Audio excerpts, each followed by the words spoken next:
Did you know that in some studies, willpower is described as an inexhaustible source that can be entirely used up? This concept is termed as ego depletion. This is true because in some cases, like for the artists, they sometimes experience what they call artist's block caused by stress, lack of sleep, and junk food. Junk food makes our mind feel cloudy, which takes away our focus on things, so the will to make priorities and decisions are low. Some kids experience disappointment because of a failing grade in math, missed deadline of a project, or having to go to summer school because they failed in science. Well, that can change, because these problems are all manageable and reversible. Like I mentioned before, ego depletion is where your willpower is used up, which causes to make not so good decisions. Tip: don't try hard to convince yourself, but get started at once.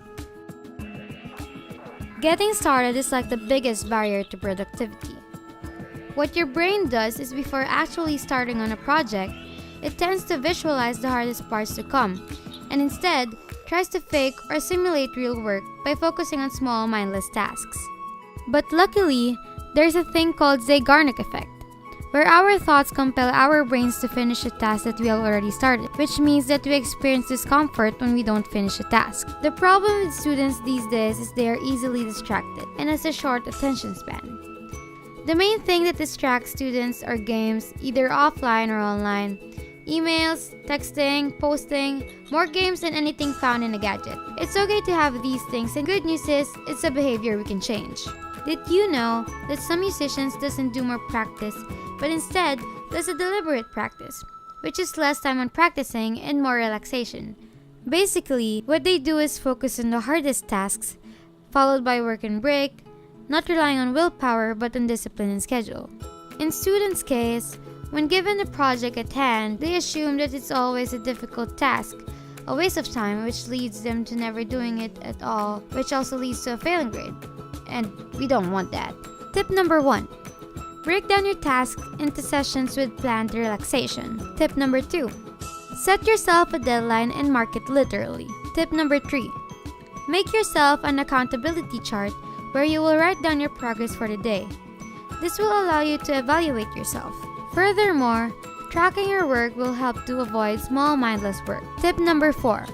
Stop multitasking. It is less productive and will only give you pressure and stress. Reminder: split up your large tasks to smaller ones.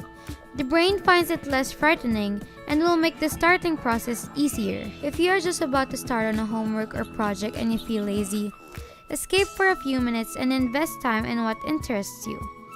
Draw a painting, watch a video, search for puppies or other cute things to get you on a good vibe. And if you're experiencing information overload and you feel your brain's going to burst, you don't have to insist yourself to understand the new lesson right away. Just listen and write down some details your teacher says, and then later, read it. There comes a time in a student's life where there are tarot teachers to hunt us every once in a while. We feel doomed every time they enter the classroom. So the biggest question is, how can we deal with our tarot teachers? 1. We must always be prepared. Always have what they have asked to do. 2. Try to get to know them by asking questions. For example, asking them for recommendations on what to read to pass their exams. 3. Show your interest to the lesson even if you don't fully like the topic. Ask more and more questions. 4. Remember that they are just humans and that they have to do their jobs. If they don't, then tell the higher authority. 5. If you're scared of them, try consulting with your other classmates. If they think your teacher is a terror too, you can confront them together. 6. You don't have to like your teacher to understand the lesson. Just listen. 7. Remember that no matter what you do, they literally cannot hurt you. There is also a bill called Anti-Corporal Punishment Law that prohibits teachers or guardians from pinching or using sticks on the students. One of the biggest problems is students having a short attention span and not being able to focus. One tip or suggestion is to download apps for fighting back against the constant distractions of our digital lives.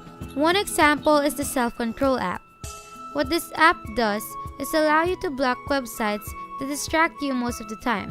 You can also try apps for concentration. This helps you maximize focus while shifting between different tasks.